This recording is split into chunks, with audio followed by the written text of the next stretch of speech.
કે સ્વામી પોતે સારંગપુરમાં હોય અને અભરામપુરામાં પેલા નાગજીભાઈના ખેતરમાં દર્શન આપીને રક્ષા કરી હોય, એમની બે સ્વરૂપે દર્શન આપ્યા હોય, સંકલ્પો અંતરના પૂરા કર્યા હોય, એવા અનેક ઐશ્વર્ય ચમત્કારોના પ્રસંગો બધાએ જોયા છે એમના જીવનમાં. એ કેટલા સમર્થ પુરુષ છે. મહંત સ્વામી મહારાજના વચનથી આજે બધાએ આપણે શતાબ્દી મહોત્સવમાં એક સંતે કે એક વિભાગે અનુભવ કર્યો કે મહંત સ્વામી મહારાજ પાસે આપણે મૂંઝવણ લઈને જઈએ અને એ મૂંઝવણ એવી હોય કે કોઈ રીતે રસ્તો મળે એમ જ ન હોય, સ્વામી બાપા સાંભળે અને પછી ધીમે ધીમે એટલું જ બોલે કે થઈ જશે, અને એમના એ વચનમાં એટલું બધું બળ હોય કે અશક્ય કાર્ય સિદ્ધ થતા બધાએ જોયા. બાકી આ પ્રમુખ સાહેબનો શતાબ્દી મહોત્સવ એટલા બધા કારણો હતા કે એ ઉત્સવ આપણે સફળતાથી પાર ન પાડી શકીએ, એટલા બધા કારણો હતા. એ બધા ઓળંગી અને એમના જ દિવ્ય પ્રતાપથી આ થયું છે. જેણે જેણે જવાબદારી બુક સેવી કરી બધાને અનુભવ થયો. આ રોબિન્સન અક્ષરધામમાં બધાને અનુભવ થયો કે આ મહંત સ્વામી મહારાજના પ્રતાપે થયું છે, બાકી એ ન થાય. એ દિવ્ય પુરુષ છે, પ્રતાપી પુરુષ છે, બધાને ખબર છે. પરંતુ એક જગ્યા એવી છે જ્યાં એમણે ક્યારેય પોતાના ઈશ્વરનો ઉપયોગ કર્યો જ નહીં. એ ક્યારે કે કોઈ એમનું અહિત કરતું હોય, કોઈ એમનું બગાડતું હોય અને તે સમયે એને જવાબ આપી દેવા માટે, એનો બદલો લેવા માટે કોઈ દિવસ આ સત્પુરુષોએ જીવનમાં એક પણ ક્રિયા કરી નથી. ગુણાતીતાન સ્વામી ઉગા કુમાર જેમને મારતા હતા, જેમને લોહી લુહાણ કરીને સંતોને ગામની બહાર કાઢ્યા, એમના માટે એવી પ્રાર્થના કરી કે એમને ઘેર પુત્ર નથી તો ભગવાનની કૃપાથી એમને ઘેર પારણું બંધાય, દીકરા આપ્યા એમણે. શાસ્ત્રીજી મહારાજ એમનો વિરોધ ખોટી રીતે ઘણો બધો થયો. શાસ્ત્રીજી મહારાજને અનેક વખત મારી નાખવા સુધીના પ્રયત્નો થયા. શાસ્ત્રીજી મહારાજના સંતોને બામણ ગામમાં ઉપરથી ફેંકી દેવાના પ્રયત્ન થયા અને સંતોને મૂઠ માર માર્યો. જેમણે એ જે મારનારા હતા એને ત્યાંના સ્થાનિક હરિભક્ત હતા બામણ ગામના સનાભાઈ, એમનાથી રહેવાનું નહીં, એમણે બોરસદની જેલમાં ફરિયાદ કરીને પૂરી દીધા પોલીસ ચોકીની અંદર. એ કોઈ રીતે છૂટે એમ નતા. શાસ્ત્રીજી મહારાજે સનાભાઈને કીધું તમે એને છોડાવીને લાવો. અરે સ્વામી, આમ આપણા સાધુને એમણે કેવો મૂઢ માર માર્યો છે મેં મારી નજરે જોયું છે. તમારી આ આજ્ઞા હું નહીં પાડું, તમે કહેશો ને તોય હું એ લોકો નહીં છોડાવું. શાસ્ત્રીજી મહારાજે કીધું તમે જ્યાં સુધીને નહીં છોડાવો ત્યાં સુધી હું જમીશ નહીં, હું પાણી પણ પીશ નહીં. શાસ્ત્રીજી મહારાજે એવું શસ્ત્ર અજમાવ્યું. શનાભાઈ પાસે છૂટકો નહોતો, એ લોકોને છોડાવીને લાવ્યા, બોચાસન લઈ આવ્યા. શાસ્ત્રીજી મહારાજે જે મારનારા હતા એમને ઠાકોરજીના દર્શન કરાવ્યા, અક્ષર પુરુષોત્તમ મહારાજના, એમને જમાડ્યા પ્રેમથી અને પછી એમને વિદાય આપી. એ શાસ્ત્રીજી મહારાજ આપણા સંપ્રદાયના પાયાની અંદર, આપણે સંસ્થાના પાયાની અંદર જે નિર્મળતા છે, જે શુદ્ધ હૃદય છે. જ્યારે સારંગપુર મંદિરની પ્રતિષ્ઠા થઈ ઈસવીસન 1916ની સાલમાં, અને તે વખતે નિર્ગુણદાસ સ્વામીએ એક જાહેર પત્ર લખ્યો છે. એ લિખિતન શાસ્ત્રી યજ્ઞ પુરુષદાસજી ગ્રંથમાં છપાયો છે.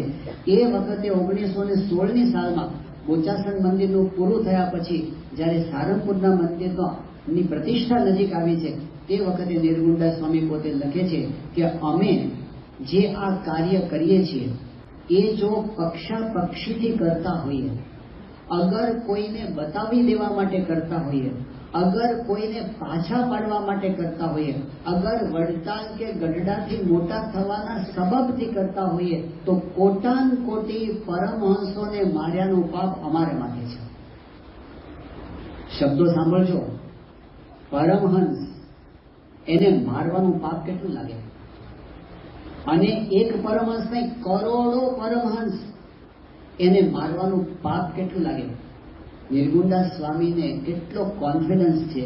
હૃદયના કોક ખૂણાની અંદર પણ સ્પર્ધાનો ભાવ હોય ને, ઘણી વખત બધું મિક્સ હોય છે. ભલે ધર્મનું કામ કોઈ કરતા હોય, પણ ધર્મનું કામ કરતા કરતા પણ મનમાં હોય કે ઓલાને બતાવી દઈએ, એ કહેતો હતો ને તો એને બતાવી દઈએ.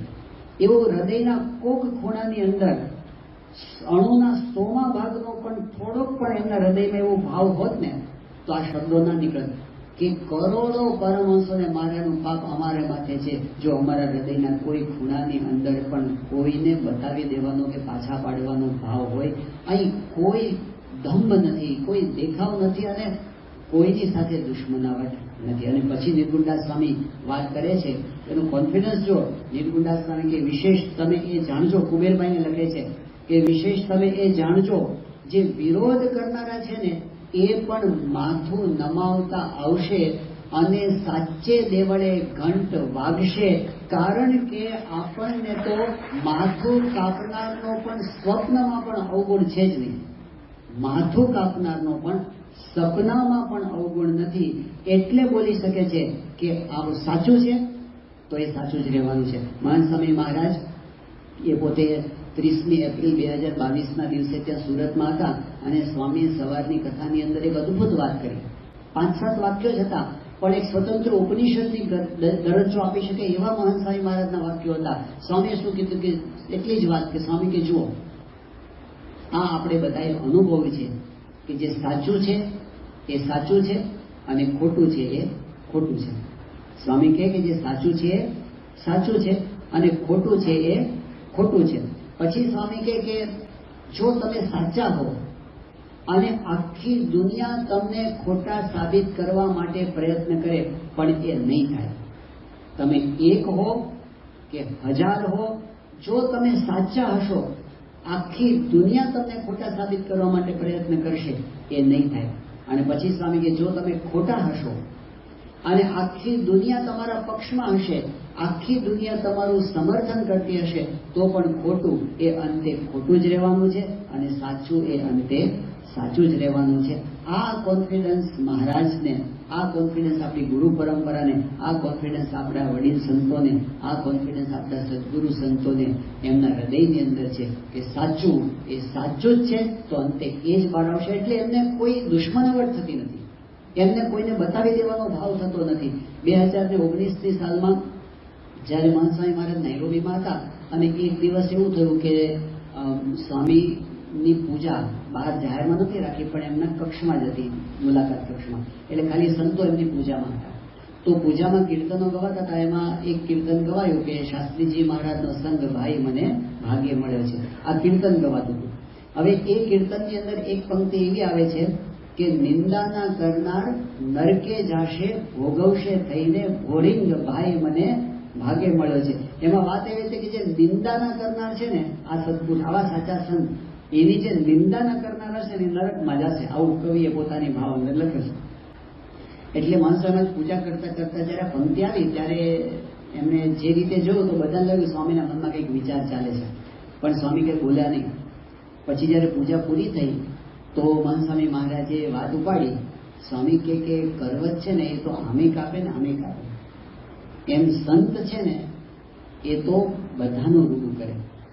પછી બધાને તો કે શું કોન્ટેક્ટ છે. પછી સ્વામી બોલ્યા. સ્વામી કે હમણાં પંક્તિની અંદર આવ્યું કે નિંદાના કરનાર નરકે જાશે, તો સ્વામી કે આવું કેમ હશે, લખ્યું હશે એવું સ્વામી આમ વાત મૂકી.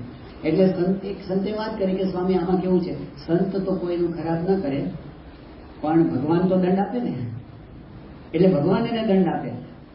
તો પછી જે મુક્તાનંદ સ્વામીના કીર્તનમાં છે કે રોજ હો મેરે સંત તું રતિએ કે દુએ તેહી જડ ડારો મેં કોઈ, જે મારા સંતને દુભવે તો હું એના મૂળિયા ઉખાડી નાખું, એવું ભગવાનનું વચન છે. એટલે આ વાત આવી તો મહાન સમાજ કે ના, એનો સંદર્ભ તો જુદો છે. એટલે બધાને ખ્યાલ આવે કે સ્વામીના મનમાં આ વિચાર નથી.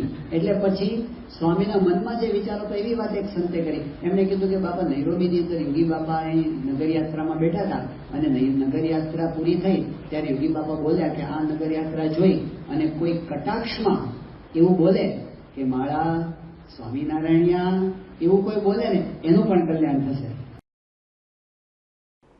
તત્કાલીન ગુજરાતમાં કેટલાક દારૂબંધી હટાવી લેવાનો ઝંડો ઉઠાવેલો ઝડપથી પ્રસરી રહેલા આ વિનાશક વિચારધારાને મોજાને ખાડવામાં સ્વામીશ્રીએ ખૂબ જહેમત લીધેલી. ગુજરાતમાં દારૂબંધી બરકરાર રહી તેમાં તેઓની આ મહેનતનું મૂલ પણ અમૂલ. જો સ્વામીશ્રી ન હોત તો ગુજરાતીઓ જય જય ગરવી ગુજરાત ગાઈ શકવાની નૈતિકતા ગુમાવી ચૂક્યા હોત. ભિલાડથી સેલવાસ વધાયેલા સ્વામીશ્રીના વરદ હસ્તે તારીખ 3 જાન્યુઆરીના રોજ અહીંના નાજુક મંદિરમાં અક્ષર પુરુષોત્તમ બિરાજી ગયા. આ મંદિરના પ્રતિષ્ઠા મહોત્સવની સભામાં પધારતા પૂર્વે સ્વામીશ્રી નજીકમાં આવેલા બાલદેવીમાં પણ મંદિરનું ખાતમુહૂર્ત કરી આવ્યા. ત્યારબાદ તેઓએ સેલવાસની સભામાં પહોંચી સૌને આશીર્વાદથી ભીંજવતા જણાવ્યું, સત્સંગ થયો તે લાખો રૂપિયા જ છે. સરકારની નીતિઓ બદલાય પણ ધર્મની નીતિ કદાપી ન બદલાય. અત્રેના આદિવાસી ભાઈઓ સત્સંગ કરાવે છે તે મોટી સેવા છે. આ આશીર્વર્ષા બાદ સૌ સભાસદો વારાફરતી વ્યક્તિગત દર્શન માટે આવવા લાગ્યા.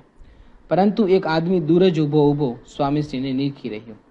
તેની આસપાસના સૌ સ્વામીશ્રી પાસે આવી ગયા છતાં પેલી વ્યક્તિ તેના સ્થાન પરથી ન ખસી. 5000ની મેદનીમાં પણ આ વાત સ્વામીશ્રીની નજર બહાર ન રહી. તેઓએ કાર્યકરને કહ્યું, પેલા ભાઈને અહીં બોલાવો. આદેશ થતાં હરિભક્ત તે અજાણ્યા આદમીને બોલાવી પાસે લઈ ગયા આવ્યા. તે સમયે આગંતુક કંપી રહ્યો. તેજે સ્વામીશ્રીએ પૂછ્યું, તમે કેમ ધ્રુજો છો? આ પ્રશ્નના જવાબ રૂપે વ્યક્તિની આંખમાંથી શ્રાવણ ભાદરો વરસવા લાગ્યા. શરાબના નશામાં ચકચૂર રહેવાને કારણે લાલુ બાટલીથી જ ઓળખાતો તે આદમી અહીં આવતા પહેલા એક ધારદાર ચપ્પુ તેની પત્નીના પેટમાં જ હુલાવી દેવાની વેતરણમાં હતો. પરંતુ આ જઘન્ય કૃત્ય આચરવા જતાં જ કોઈક અગમ્ય કારણસર હથિયાર તેના હાથમાંથી છટકી ગયેલું. તેથી ધ્રુજી ઉઠેલો તે દોટ મૂકી સીધો ઘરની બહાર દોડી ગયેલો. ક્યાં જવું તે નક્કી નહોતું, પણ દિશાશૂન્ય દોડતું એ ભૂત સ્વામીશ્રીની ધર્મસભામાં આવી ચડેલું. અજાણતા માએ તેને સાચી દિશા પકડાઈ ગયેલી. અહીં દૂરથી જ થયેલા સ્વામીશ્રીના દર્શન અને સાંભળેલી વાણીએ દારૂની બાટલીના જ ઓશિકે સૂઈ રહેનારા આખ્યાતના અંતરમાં પશ્ચાતાપનું ઝરણું વહેતું કરી દીધું. સ્વામીશ્રી પાસે આવતા જ ઝરણું અશ્રુધારા બનીને આંખ દ્વારા છલકવા લાગ્યું. એ અશ્રુના શબ્દને જબોડી તેને સ્વામીશ્રીને પોતાની કરુણ કથની કહી સંભળાવી. સ્વામીશ્રીએ તેને પ્રેમપૂર્વક સમજાવી વ્યસન મુક્ત કર્યો. મંદિરની સાથે તેના હૃદયમાં પણ મહારાજ સ્વામી પધરાવી દીધા. તેથી આજની રાત્રે પહેલી વાર તે આદમી બાટલીને બદલે માળા ભેગી રાખીને સૂતો. તે જોઈ તેના પત્ની પડોશી સૌ આશ્ચર્ય પામ્યા. પરંતુ સમય જતા તો આખી આલમમાં નેત્રો વિસ્ફરિત થઈ ગયા. કારણ કે સ્વામીશ્રીના સહવાસથી લાલુભાઈના ઘરમાં પ્રવેશેલો સત્સંગને કારણે કાળક્રમે તેઓ ટેલિફોન એક્સચેન્જના પ્રામાણિક કર્મચારીની શાખ ધરાવતા થયા અને તેનો દીકરો તો ડોક્ટર MD બન્યો.